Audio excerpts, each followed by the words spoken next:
The night Henry Brooks walked into Carmine's, a small Italian restaurant on the east side of Atlanta, he told himself it was just dinner, just a blind date, just one evening away from sawdust and school pickups and the particular exhaustion of being a single father who hadn't been on a date in 2 years. He didn't know the woman already sitting at table 7 was Vanessa Whitmore. He didn't know she had once graced the cover of Black Enterprise, that her organic beauty brand had generated 8 figures before she turned 34, or that the same tabloids that once celebrated her were now calling her the Queen of Collapse.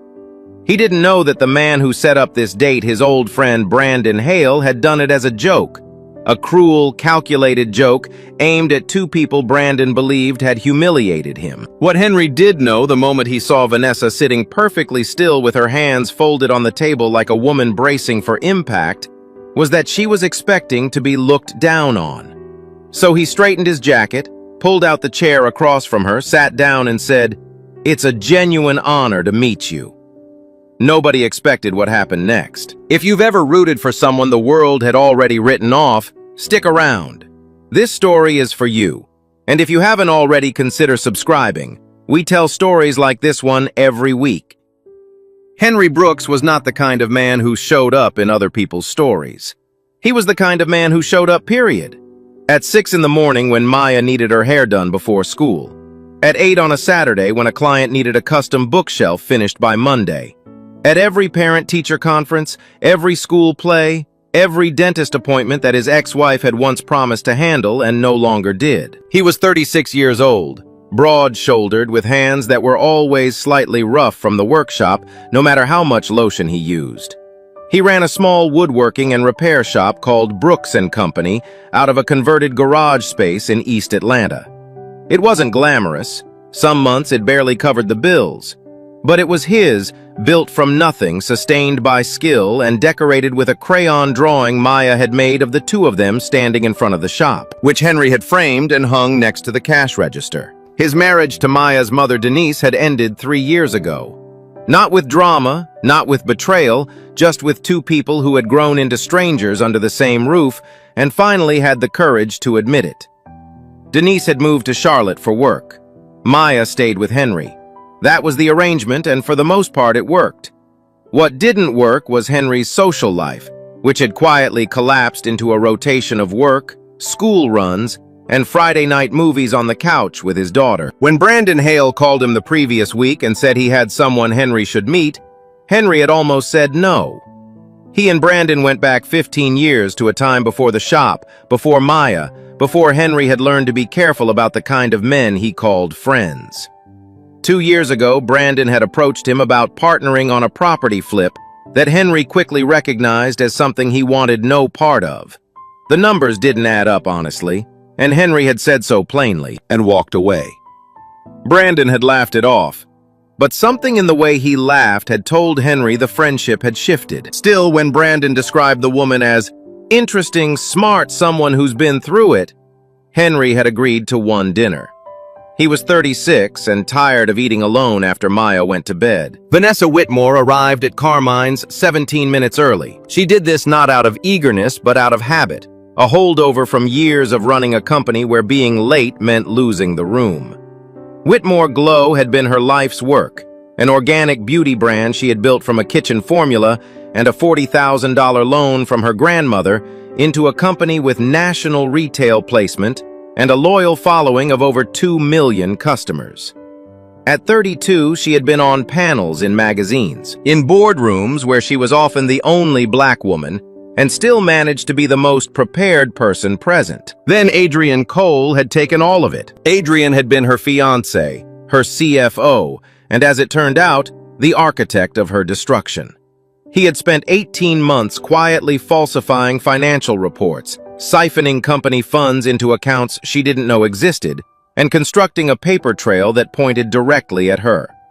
By the time the bankruptcy was filed and the investigators arrived, Adrian had already disappeared behind a wall of lawyers.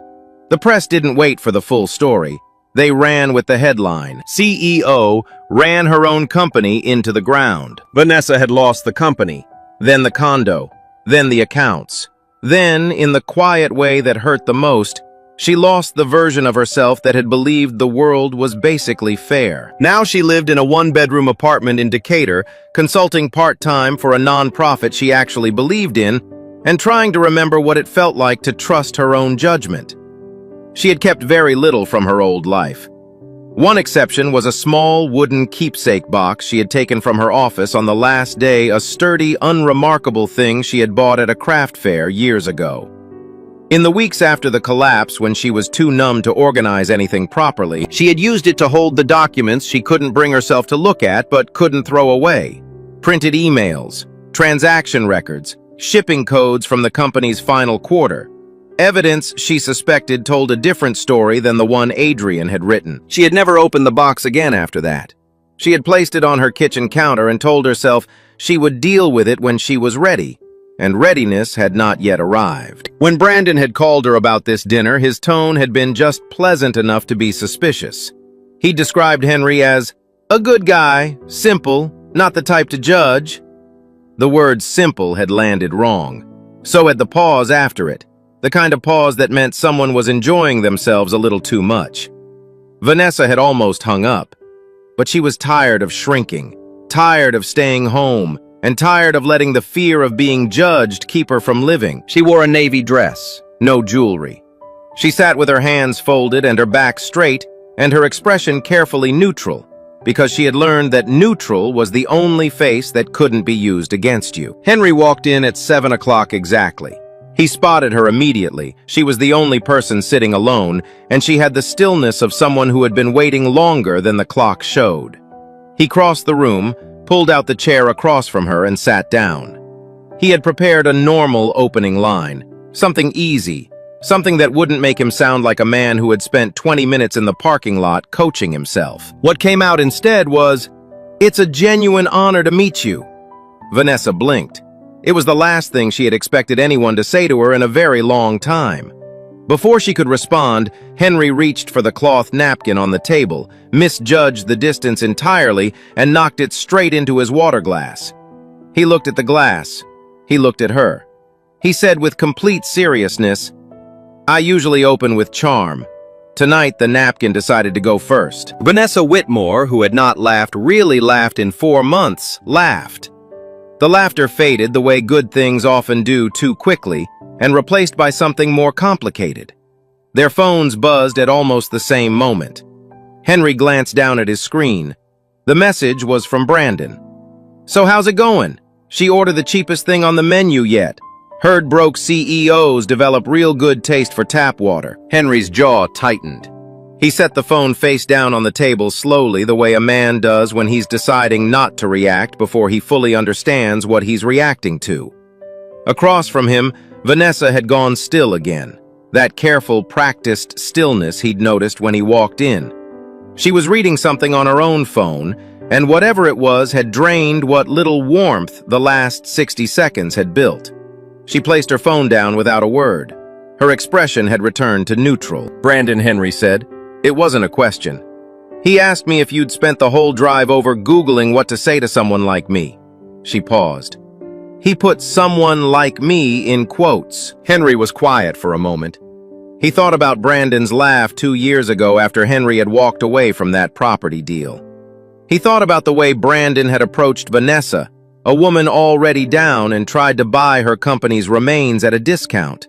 And when she'd said no, had apparently filed that away too. He thought about the particular satisfaction some men took in watching other people feel small. And then he thought about the woman sitting across from him, who had shown up to this dinner anyway, dressed carefully, spine straight, ready to be decent to a stranger, even when she clearly expected the evening to cost her something. "He set this up to be a joke," Henry said. "Yes," Vanessa said simply.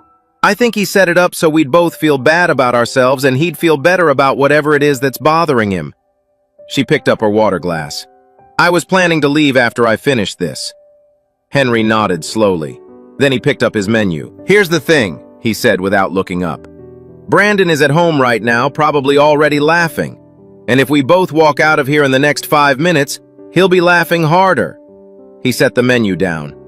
"I don't know about you, but I drove 40 minutes in Atlanta traffic for this dinner. That man does not get to win tonight." Something shifted in Vanessa's expression. Not quite a smile, but the possibility of one. Henry raised his hand to flag down the server, a young woman who appeared with the quiet efficiency of someone well-trained. He said with full sincerity, "We'd like to order the best thing you have. And if there's anything on this menu that would make a man who doesn't deserve it genuinely regret not being here, please bring that out first." The server blinked, then composed herself. "The branzino is excellent tonight." "2 branzinos," Henry said. He looked at Vanessa. "Unless you hate fish, in which case I've just made this worse." "I like fish," Vanessa said. "Good." He folded his hands on the table.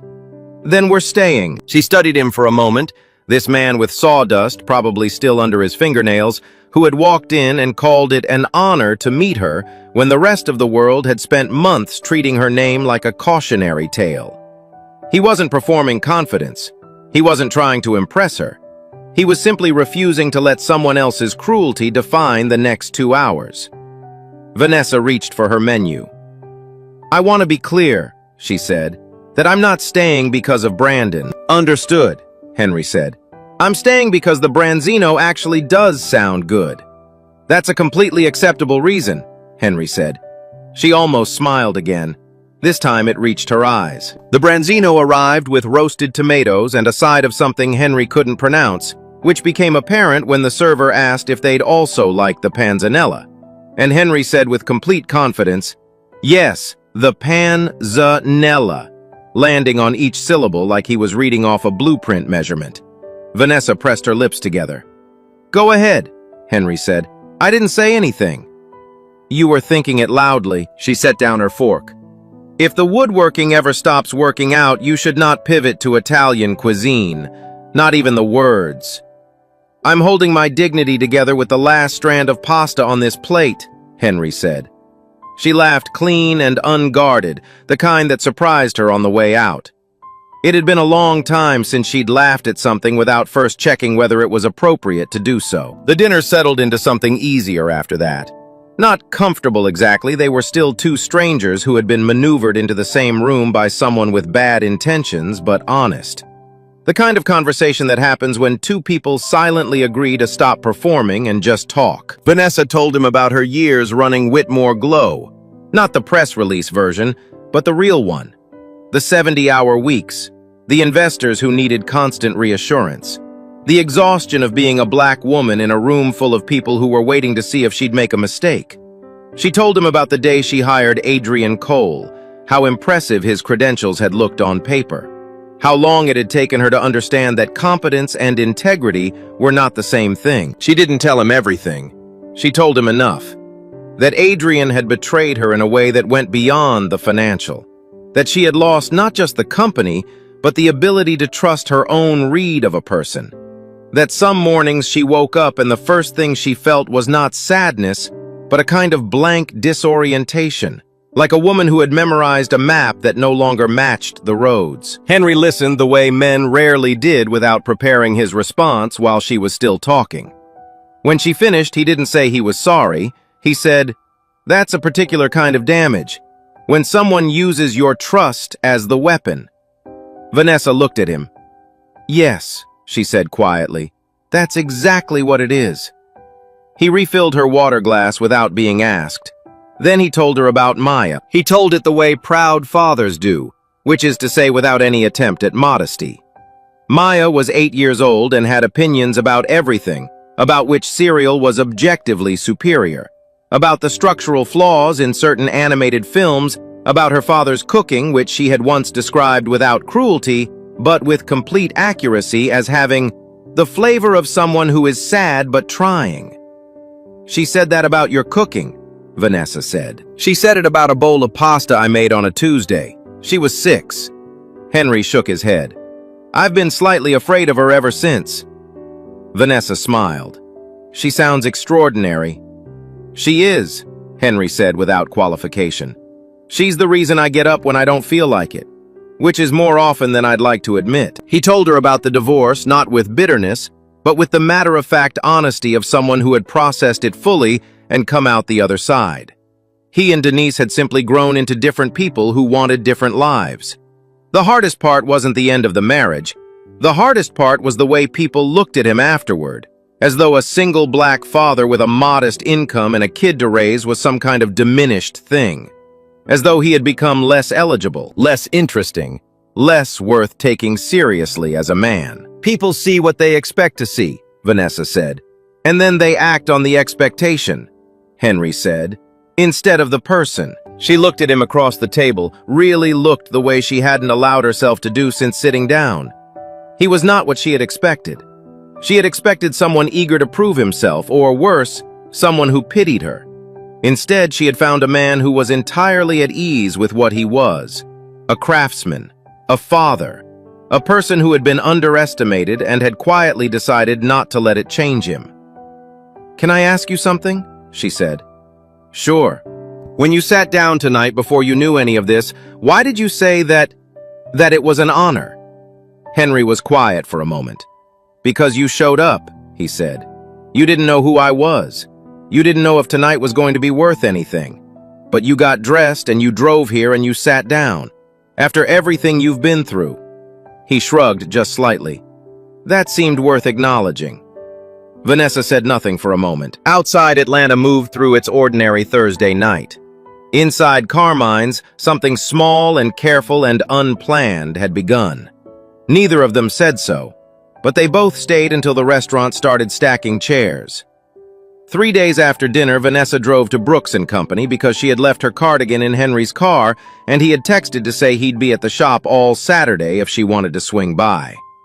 She told herself it was just about the cardigan. The shop was a converted 2-car garage on a quiet street in East Atlanta with a hand-painted sign above the door that Maya had clearly had some artistic input on.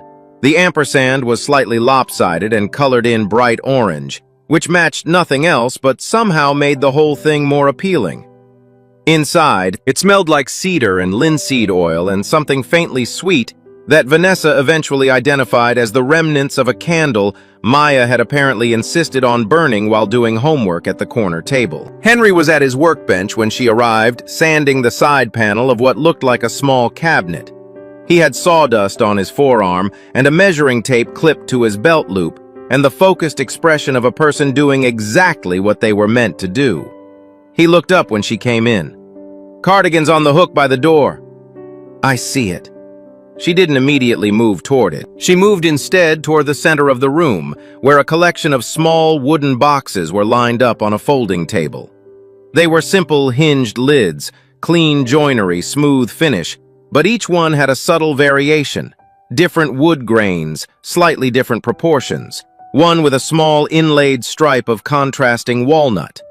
They were unpretentious and well-made, and quietly beautiful in the way that things are when someone has built them with both skill and attention. "What are these for?" she asked. Henry set down the sandpaper. "Fundraiser. Maya's school is trying to keep the art program running.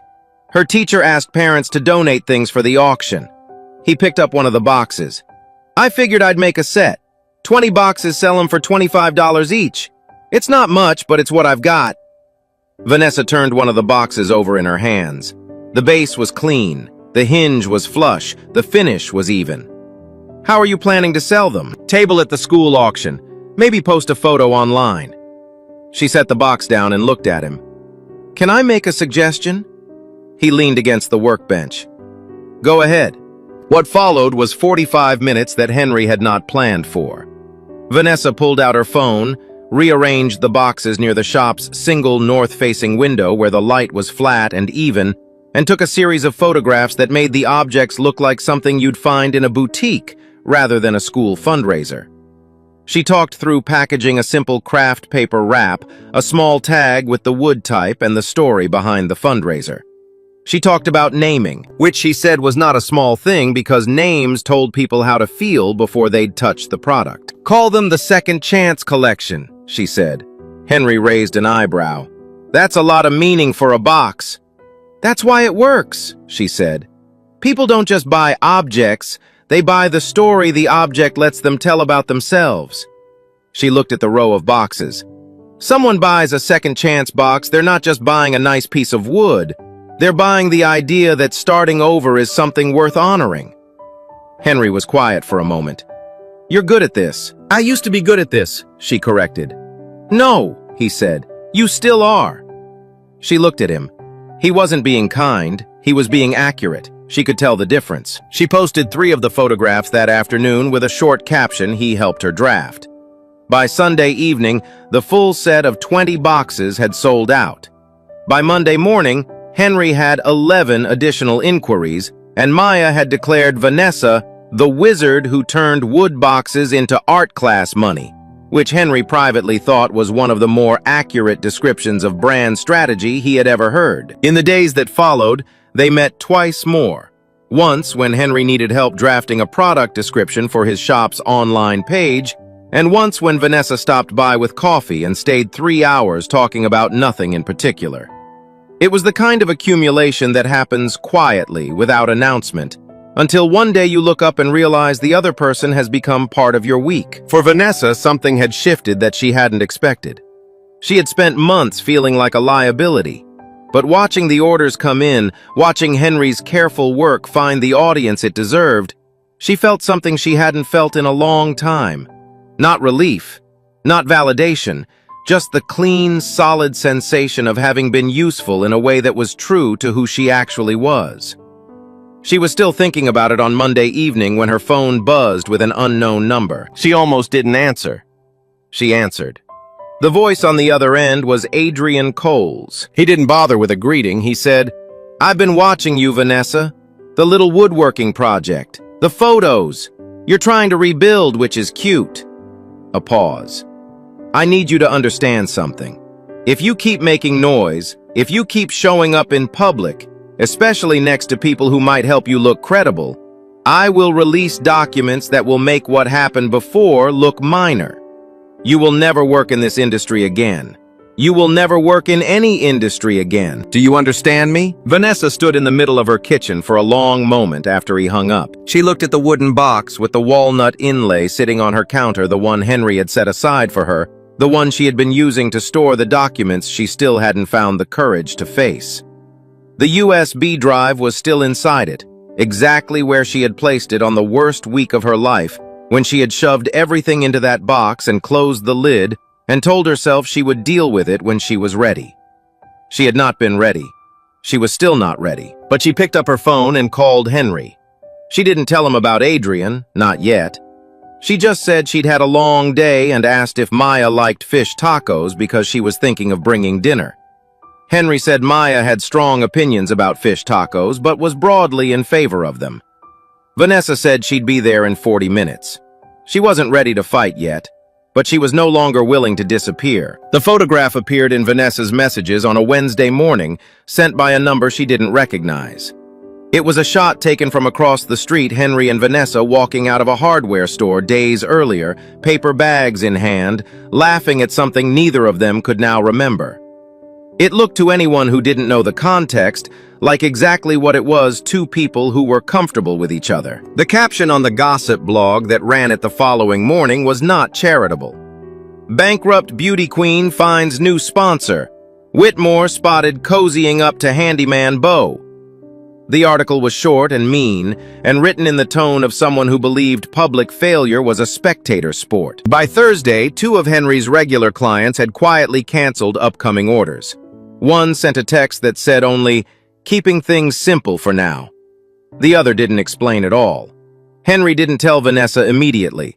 He told her on Friday the same way he told her most things, plainly without dramatizing it, while they were sitting on the back steps of the shop waiting for a coat of stain to dry. "It'll sort itself out," he said. "Henry, it will." But Vanessa had heard those words before in a different context, from a different man who had also believed that problems resolve themselves if you wait long enough. She knew what it looked like when a situation was not going to sort itself out. That same week, Maya came home from school quieter than usual. When Henry asked what was wrong, she said a girl in her class had told her that Vanessa was the lady who stole money from her own company. Maya had said that wasn't true. The girl had shrugged and said her mom read it online. Henry told Vanessa about it the next day. He kept his voice even, but she heard everything underneath it. She started responding to his texts more slowly. She declined a Saturday visit, citing a consulting deadline. She didn't call. She told herself she was protecting him, that she was being responsible, that the kindest thing she could do for a man with a daughter and a business and a reputation held together by consistent hard work was to remove herself from his proximity before her problems became his. She was very convincing, mostly to herself. On Sunday, Henry showed up at her apartment door unannounced. He was holding his phone out in front of him like a peace offering. On the screen was a photograph of a baking tray containing what might, under generous interpretation, have once been brownies.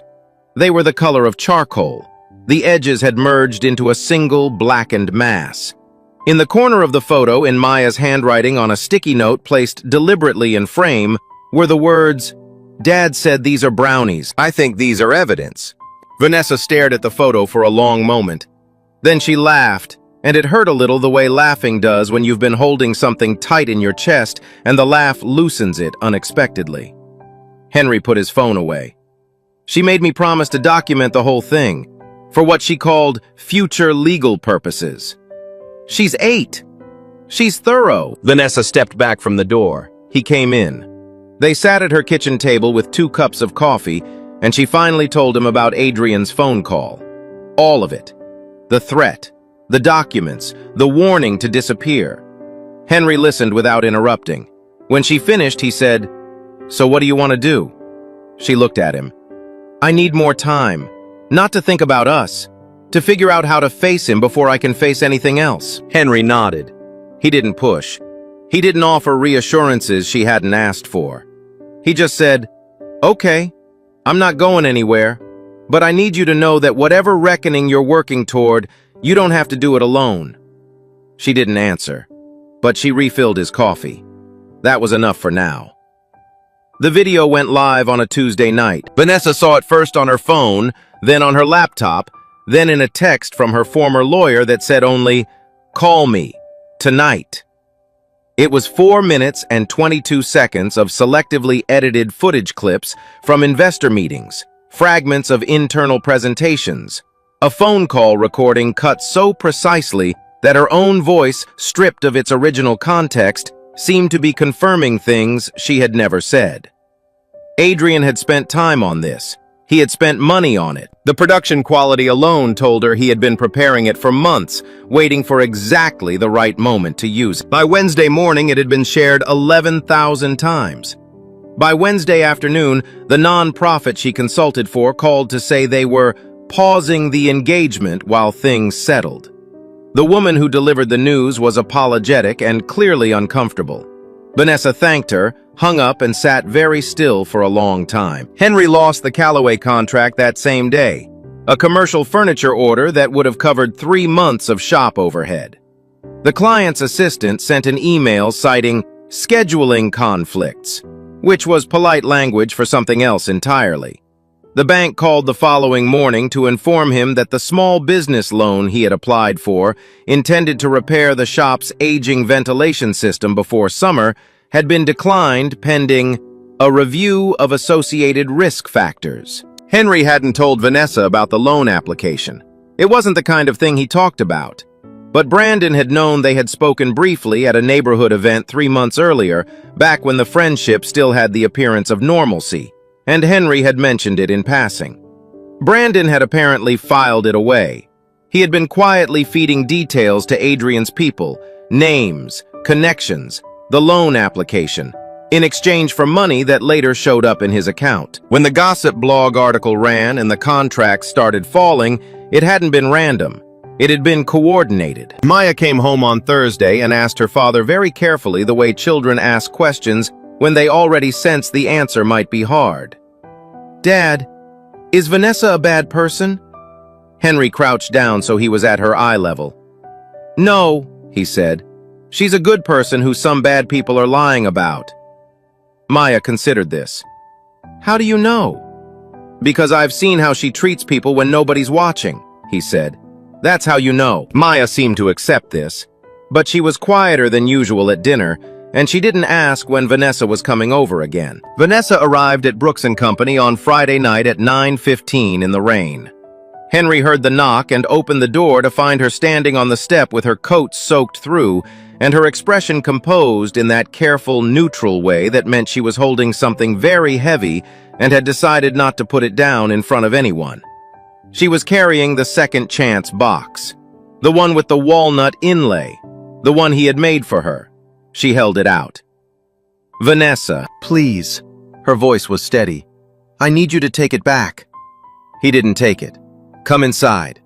"Henry." She said his name the way you say something when you've rehearsed it.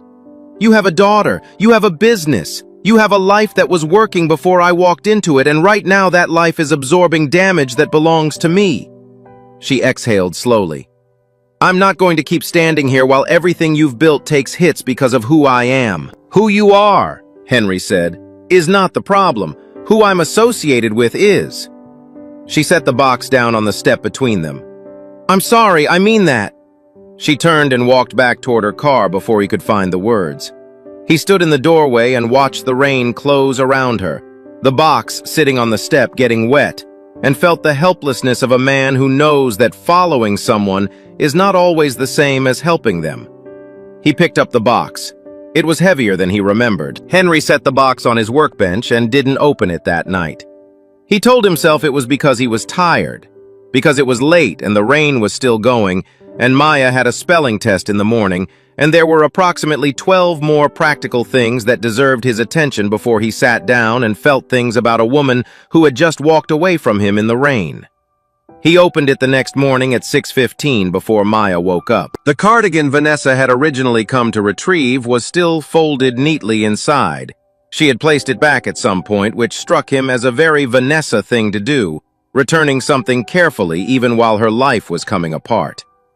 Beneath it, wedged into the corner of the box where the lining met the wood, was a USB drive, small black, the kind that came in a 3-pack from a drugstore.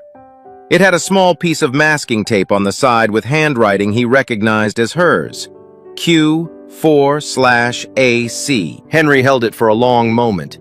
He understood immediately what it was. Vanessa had told him about the documents, the emails, the transaction records, the evidence she had stored away in those first numb weeks after the collapse and never been able to open. She had told him she kept them in the box.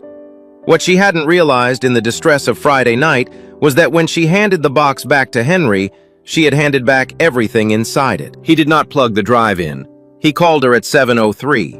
She answered on the second ring, which told him she hadn't slept. "You left something in the box," he said. Silence. "I think you know what it is," he said. More silence. Then, "I forgot it was in there. When I gave it back, I wasn't thinking clearly." "I know," he paused. "I didn't open it."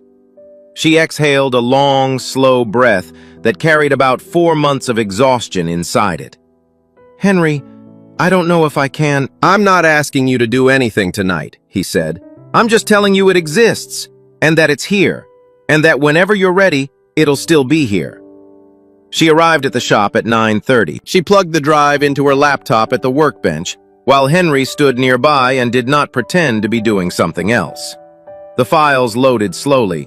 The drive was old, the thumbnails appearing one by one like evidence surfacing after a long time underwater. There were 47 documents, printed emails converted to PDF, scanned invoices, a spreadsheet of transaction records from the company's final operating quarter, and a folder labeled Shipping Codes that contained something Vanessa had compiled months before the collapse when she had first begun to notice that certain numbers didn't align. Freight codes, vendor IDs, routing confirmations from suppliers that didn't match the invoices Adrian had submitted to the board. Henry looked at the shipping codes over her shoulder. He said nothing for a few minutes. He was not an accountant.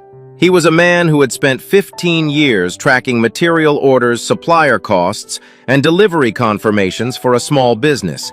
And he understood in the practical, unglamorous way of someone who had been burned by a bad vendor invoice exactly what mismatched routing numbers meant. "These codes," he said, pointing at the screen, "these 3 here, they reference shipments that were supposedly from your main supplier in Georgia, but the routing prefix is out of Tennessee." He traced a line across the screen without touching it. If the shipment originated in Georgia, the prefix doesn't match. That's not an accounting error. Someone changed the origin point on the paperwork after the fact.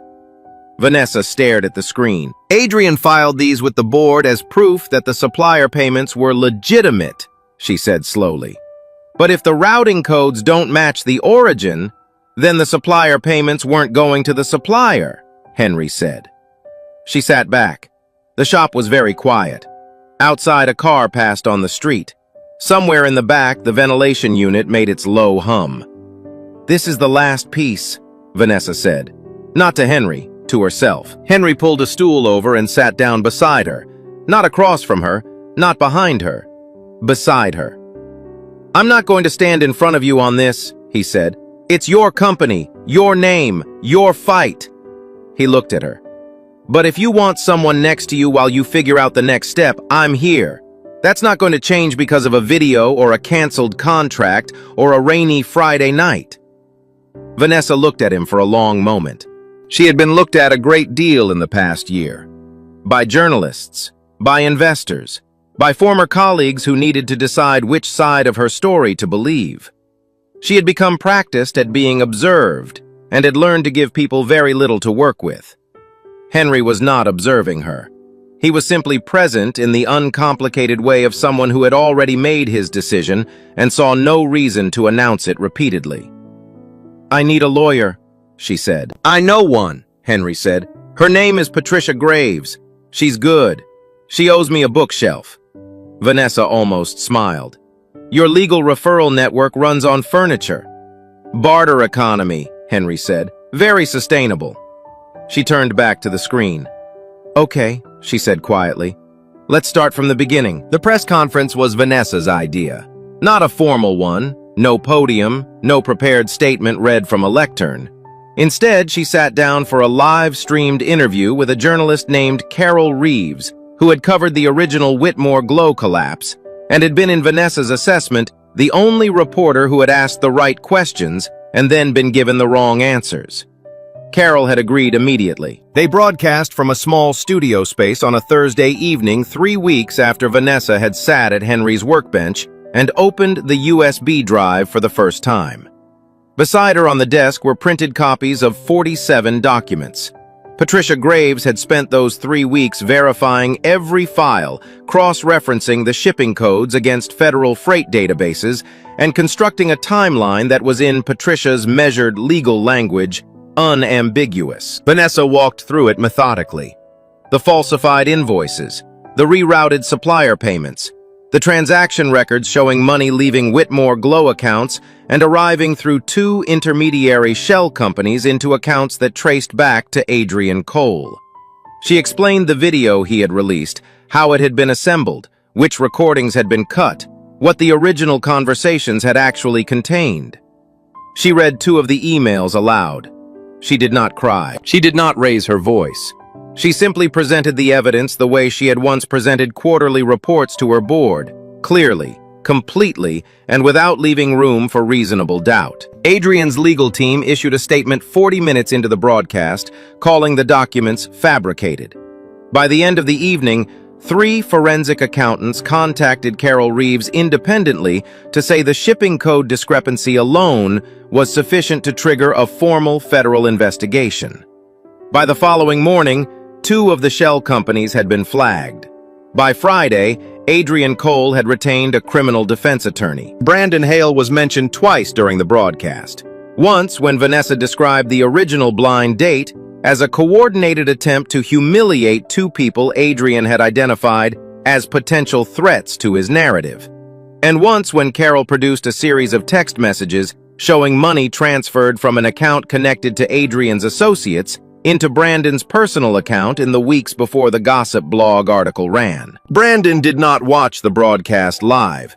He watched it the next morning alone on his phone in a parking lot outside a coffee shop he hadn't gone inside yet. He came to the shop 2 days later. Henry was alone. Maya was at school. The shop was quiet. Brandon stood in the doorway for a moment before Henry acknowledged him. And when Henry finally looked up from the cabinet he was working on, he didn't say anything. He just waited. Brandon said, "I know I don't have any right to be here." "No," Henry agreed. You don't. I want to apologize. Henry set down his tools. He looked at Brandon with the steady, unhurried attention of a man who had been deciding for 2 days how this conversation would go. I know you do, he said. I'm going to tell you something and I need you to hear it plainly. What you did to me, I can manage. I've dealt with worse and moved past it. He paused. What you did to her using her name, her situation, her pain, to settle something petty that had nothing to do with her. That's not something I can accept an apology for on her behalf. Brandon nodded. He looked at the floor. She'll decide what she does with what you did, Henry said. That's hers to decide. Vanessa met Brandon the following week at a coffee shop she chose neutral ground public 15 minutes. She had not asked Henry to come. He hadn't offered. Brandon sat across from her and said he was sorry. He said it without qualifications, which she appreciated. She listened to all of it. When he finished, she said, I don't need you to feel guilty for the rest of your life. That doesn't help me. She folded her hands on the table. What I need is for you to understand that other people's failures are not entertainment. That when someone is down, the decent thing, the only decent thing, is to leave them alone or help them up, not to use them. She looked at him steadily. Don't do this to anyone again, that's all I'm asking. Brandon said he wouldn't. She believed him partially, which was more than she had expected to feel. She left the coffee shop, stood on the sidewalk in the late afternoon light, and called Henry. How'd it go? He asked. Fine, she said. I think I'm done with that part. Good, he said. Maya wants to know if you're coming for dinner. She's making the case that I should not be allowed to cook unsupervised anymore. She's not wrong, Vanessa said. Nobody in my life lets me forget that. Vanessa smiled and started walking toward her car. Tell her I'll bring dessert. Something store-bought, Henry said immediately. Please. Obviously, she said. I've seen your brownie documentation. The store opened on a Saturday morning in early October, 14 months after a blind date that was never supposed to be anything more than a joke. Whitmore Glow's new flagship was not what anyone who had followed Vanessa's original rise would have expected. It was small, deliberately so. A converted storefront on a tree-lined street in Ponce Highland with wide windows and warm light, and the atmosphere of a place designed by someone who understood the difference between impressive and welcoming. The shelves were custom-built pale oak with clean joinery and a slightly imperfect handmade quality that was not accidental. The display tables were solid walnut. The checkout counter had a subtle inlaid detail along the front edge, a thin stripe of darker wood running the full length, the same technique Henry had used on the first box he ever made for Vanessa. He had spent 6 weeks on the interior. She had told him from the beginning that she was hiring him because he was the right person for the job, not because of anything else. He had told her he'd do it only if she let him work to his own standard and didn't rush the counter. She had agreed. The counter took 11 days. The morning of the opening, Maya stood near the front window in a dress she had selected herself, emerald green, which she announced was a power color, and served as what she called the unofficial door greeter, a role no one had assigned her but everyone immediately accepted. She handed each customer a small card that listed the wood type of the nearest shelf and the name of the man who had built it, which had not been part of the plan but which 3 customers mentioned unprompted as one of their favorite details. The local news sent a camera crew. Carol Reeves was there this time without a notepad, just as a person who wanted to see how the story ended. A reporter from the local news station pulled Vanessa aside near the end of the morning for a short on-camera segment. He asked the question reporters always asked, what had gotten her through it? What had made her decide to rebuild instead of walk away? Vanessa glanced across the room. Henry was standing at the walnut counter listening to Maya explain something with considerable hand gestures. He caught Vanessa's eye and raised both eyebrows slightly, the expression of a man who was only partially following a child's explanation and was not ashamed to admit it. She turned back to the camera. There was a night when I showed up to a dinner I almost didn't go to, she said, and the man sitting across from me said it was an honor to meet me. On the worst day of my public life, when the entire industry had already decided who I was. She paused. Nobody had said anything like that to me in months, and the thing is, he wasn't trying to impress me. He just meant it. She looked down for a moment, then back up. That's what got me through it. Being seen accurately by one person at the right moment. The reporter nodded and thanked her. The camera crew packed up. Maya materialized at Vanessa's side, almost immediately tugged her sleeve, and said in what she clearly believed was a whisper, "I told Dad he should have worn the blue shirt, but he said the gray one was fine, and I just want you to know that was not my decision." Vanessa crouched down to Maya's level. "For the record," she said seriously, "the gray one is fine." Maya considered this. "Okay, but next time." "Next time," Vanessa agreed. She straightened up and found Henry standing a few feet away, hands in his pockets, watching the two of them with an expression she had come to recognize over the past year, the one that meant he was exactly where he wanted to be and had no plans to be anywhere else. He said nothing. He didn't need to. She walked over and stood beside him, and together they watched the room fill with people and light and the sound of something new beginning. Somewhere near the back, Brandon Hale stood alone by a display shelf holding a small walnut box with both hands. He bought it before he left. He didn't tell anyone why. Henry and Vanessa were set up to be humiliated. Instead, they chose dignity, and that choice changed everything. The world will write you off.